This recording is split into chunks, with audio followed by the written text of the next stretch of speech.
नमस्कार। मध्य प्रदेश के प्रमुख साहित्यकार एवं उनकी रचनाओं के अंतर्गत आज हम चर्चा करने वाले हैं भवानी प्रसाद मिश्र जी के विषय में। हिंदी साहित्य के अंतर्गत इनको विशेष रूप से पढ़ा जाता है। हिंदी साहित्य के अंतर्गत तो इनको विशेष रूप से पढ़ा जाता है, लेकिन वनडे एग्जाम, MPPSC और UPSC के अंतर्गत भी विस्तृत रूप से इनसे प्रश्न पूछे जाते हैं। इसलिए यह टॉपिक बहुत ही ज़्यादा महत्वपूर्ण हो जाता है। इसीलिए हम आज इसको कवर करेंगे ताकि यहाँ से जितने भी प्रश्न आए वो सभी सही हो सके और एक भी प्रश्न गलत ना हो।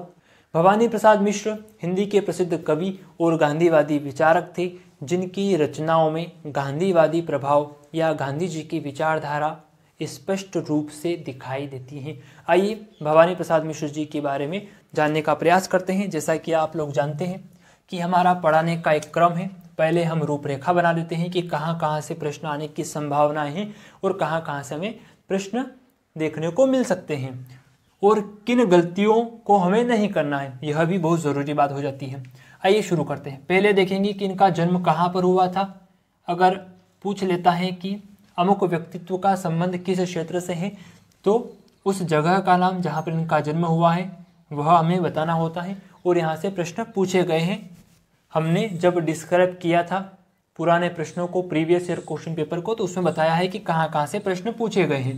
दूसरा, उपाधियों से भी प्रश्न पूछे जाते हैं। जैसे भवानी प्रसाद मिश्र को कवियों का कवि कहते हैं क्योंकि यह कठिन से कठिन बात को भी सरल से सरलतम रूप में और सहज रूप में प्रस्तुत करने की शैली रखते थे, इसलिए इनको कवियों का कवि कहा गया है। और आपने एक देखा होगा कि प्राचीन साहित्यकारों के अंतर्गत केशव दास, जिनको कठिन काव्य का प्रेत कहते हैं, वे ऐसे कवि थे जो संस्कृत की रचनाओं को इतना क्लिष्ट और दुरूह कर देते थे कि साधारण जनता, साधारण जनमानस उसको समझ ही नहीं पाता था। इसीलिए केशव दास को हृदयहीन कहा गया है, यानी कि उनके पास हृदय ही नहीं है, उन्हें जनसाधारण की बातों से कोई मतलब ही नहीं है। तो एक तरफ जहाँ केशव दास को हृदयहीन कहा जा रहा है, कठिन काव्य का प्रेत कहा जा रहा है, उसी प्रकार यहाँ पर भवानी प्रसाद मिश्र को कवियों का कवि कह रहे हैं। इसके पीछे का मूल कारण है क्योंकि यह हर बात को सरल रूप में प्रस्तुत कर देते हैं ताकि हर एक व्यक्ति को समझ में आ सके। इसके बाद इनकी प्रमुख रचनाएं, जिनसे गत MPPSC 2021 में भी प्रश्न पूछा गया था। ऑप्शन में था भवानी प्रसाद मिश्र के आगे लिखा हुआ था गीत फरोश और सतपुड़ा के घने जंगल, और लिखा हुआ था हिम तरंगिणी, जो कि माखनलाल चतुर्वेदी जी की रचना है। अगर आपने इस टॉपिक को पढ़ा होता, माखनलाल चतुर्वेदी जी का टॉपिक पढ़ा होता जो कि हमने पढ़ा दिया है, तो आप यह प्रश्न जो वहाँ पर आया था उसे सही करके आते। इसके बाद देखेंगे कि इनकी जो रचनाएं हैं उनको किन किन पत्र पत्रिकाओं में संपादित किया गया है, तो उसके विषय में भी जान लेते हैं। उसके बाद इनके जीवन पर संक्षिप्त विवरण देख लेंगे और इन्हें कौन कौन से सम्मान मिले हैं, क्योंकि सम्मान से भी प्रश्न पूछे जाते हैं। और अंत में देखेंगे कि इनकी मृत्यु कब हुई थी, कहाँ हुई थी और किस प्रकार हुई थी। तो यानी कि भवानी प्रसाद मिश्र से अगर किसी भी एग्जाम में प्रश्न पूछेगा तो आंसर गलत नहीं होगा, ये हमारा विश्वास है और गारंटी भी है। आइए शुरू करते हैं। तो भवानी प्रसाद मिश्र, जिन्हें हिंदी के प्रसिद्ध कवि और गांधीवादी विचारक के तौर पर जाना जाता है, जिनके ऊपर गांधी जी का विशेष प्रभाव है, उनकी विचारधारा का। इनका जन्म 23 मार्च 1914 को टिगरिया ग्राम होशंगाबाद में हुआ था। यानी कि होशंगाबाद जो जिला है, होशंगाबाद जिले के अंतर्गत एक गांव है टिगरिया ग्राम, वहां पर भवानी प्रसाद मिश्र जी का जन्म हुआ था। इन्हें उपाधि के तौर पर कवियों का कवि कहते हैं क्योंकि यह कठिन से कठिन, दूरह से दूरह बात को सरल और सहज रूप में प्रस्तुत कर देते थे। तो यहाँ से याद रह जाएगा कवियों का कवि किसकी उपाधि है, भवानी प्रसाद मिश्र की। प्रमुख रचनाओं के अंतर्गत बहुत ही महत्वपूर्ण टॉपिक है। पहली है गीत फरोश। कौन सी है? गीत फरोश MPPSC में पूछा गया था। उसके बाद बुनी हुई रस्सी, जिसे 1972 में साहित्य अकादमी पुरस्कार से नवाजा गया। साहित्य अकादमी पुरस्कार कब से शुरू हुए? तो 1954 से शुरू हुए। अब एक प्रश्न आपके लिए है कि माखनलाल चतुर्वेदी जी को साहित्य का पहला पुरस्कार मिला था। साहित्य अकादमी पुरस्कार सबसे पहले अगर दिया गया था तो माखनलाल चतुर्वेदी जी को। अब माखनलाल चतुर्वेदी जी की कौन सी रचना पर उनको यह पुरस्कार मिला, इतना आपको बताना है। इंपॉर्टेंट फैक्ट है, इसीलिए पूछ रहा हूं। उसके बाद नीली रेखा तक, मान सरोवर, अनाम तुम आते हो, रचनाएं बहुत ही अच्छी अच्छी हैं इनकी। अनाम तुम आते हो, चकित हैं दुख, अंधेरी कविताएं, त्रिकाल संध्या। आपातकाल के विरोध में इन्होंने सुबह, दोपहर और शाम तीनों वेलाओं में रचनाएं लिखी, यानी कि सुबह भी रचना लिखी, फिर दिन में रचना लिखी और फिर शाम को भी रचना लिखी। और जो रचनाएं इन्होंने लिखी, यानी कि एक दिन में 3-3 रचनाएं यह लिखते थे, अर्थात जो रचनाएं इन्होंने उस आपातकाल के दौरान लिखी हैं आपातकाल के विरोध में, वही रचनाओं का संग्रह बाद में त्रिकाल संध्या के नाम से प्रकाशित हुआ। इसके बाद सन्नाटा, गांधी पंचशती जो कि एक महाकाव्य है। दूसरा सप्तक, सप्तक क्या होता है इसके बारे में भी हम चर्चा करेंगे, लेकिन अगले वीडियो में। इतना देख लीजिए, समझ लीजिए कि 7 सप्तक के अंतर्गत 7 कवियों, साहित्यकारों की रचनाओं को प्रकाशित किया जाता है। फिर आता है बहसों का मज़ा, बहसों का मज़ा, हवा का सन्नाटा, तूस की आग, तूस की आग, सतपुड़ा के घने जंगल जिसको एग्जाम में पूछा गया है, कालजयी, इदम न मम, इदम न मम, ये इनकी प्रमुख रचना है। इसके अलावा एक बाल कविता के रूप में तूकों का खेल, तूकों का खेल, एक संस्मरण है, जिन्होंने मुझे रचा, संस्मरण नाम से एक रचना है इनकी, जिन्होंने मुझे रचा, और कुछ नीति कुछ राजनीति, कुछ नीति और कुछ राजनीति, यह इनकी रचनाओं में शामिल हैं। आगे अगर देखते हैं कि किन किन अखबारों में, पत्र पत्रिकाओं में इनकी रचनाओं का संपादन हुआ है, प्रकाशित हुई हैं, तो वह इस प्रकार हैं। जैसे पहला हिंदू पंच, नाम याद रखना, और इनके संपादक का नाम भी याद रखना क्योंकि बहुत ही महत्वपूर्ण हो जाता है, अगली बार हो सकता है कि पूछ ले।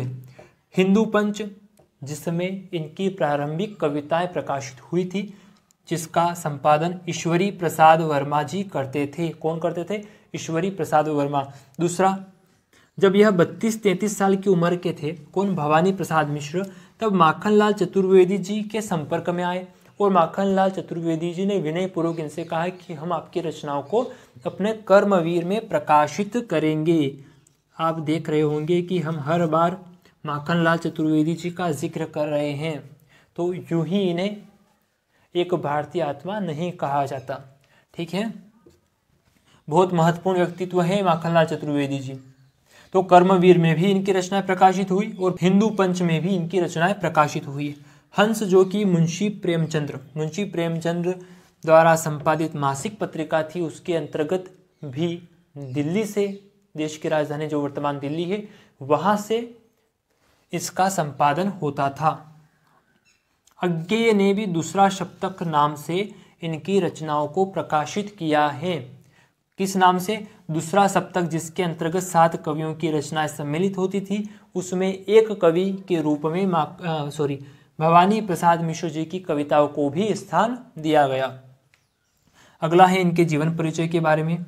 तो हिंदी के प्रसिद्ध कवि और गांधीवादी विचारधारा से प्रभावित थे, स्कूलिंग हो चुकी थी। उसके बाद 1934-35 में इन्होंने बैचलर ऑफ आर्ट कर लिया, यानी कि बीए की पढ़ाई कर ली। हिंदी, अंग्रेजी और संस्कृत भाषा से इन्होंने बीए कर लिया। इसके बाद माखनलाल चतुर्वेदी जी के संपर्क में आए।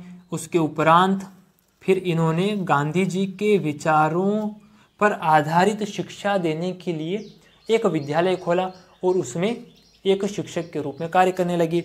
लेकिन 1942 में चूंकि गांधी जी ने अंग्रेज़ों की नाक में दम कर रखा था और गांधी जी के विचारों को ही भवानी प्रसाद मिश्र विद्यालय में पढ़ा रहे थे और भी कई सारी चीज़ें थी, तो इसके कारण भवानी प्रसाद मिश्र को अंग्रेज़ों ने जेल के अंदर डाल दिया। फिर जब यह छूट कर आए तो महिला श्रमवर्धा नाम के विद्यालय में पढ़ाने लगे। नाम याद रखिएगा, महिला श्रमवर्धा में पढ़ाने लगे। उसके कुछ समय बाद मद्रास गए, वहाँ से आकर मुंबई आए, मुंबई में आकाशवाणी में इन्होंने प्रोड्यूसर के रूप में काम किया। फिर दिल्ली आए, यहाँ पर भी आकाशवाणी के अंतर्गत कार्य किया और भारत सरकार के अधीन कार्यरत संपूर्ण गांधी वाग्मय का प्रकाशन करने लगे। कहाँ पर? दिल्ली के अंतर्गत ही, और जब दिल्ली में ही कार्य कर रहे थे। इसके बाद यह अपने एक परिजन के विवाह में नरसीपुर आए और यहाँ पर ही इनकी तबीयत खराब हुई और इनका देहांत हो गया।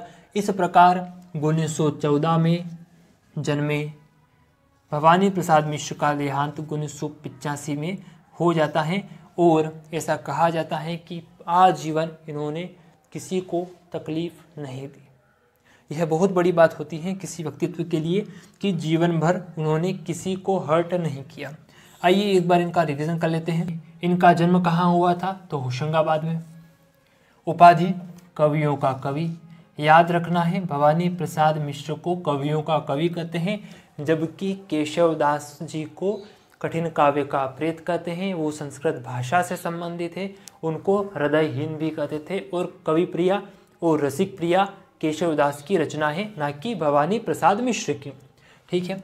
इनकी प्रमुख रचनाओं में गीत फरोश, बुनी हुई रस्सी, नीली रेखा तक, मान सरोवर, अनाम तुम आते हो, चकित है दुख, अंधेरी कविताएं, त्रिकाल संध्या, इसके विषय में आपको बता दिया गया है।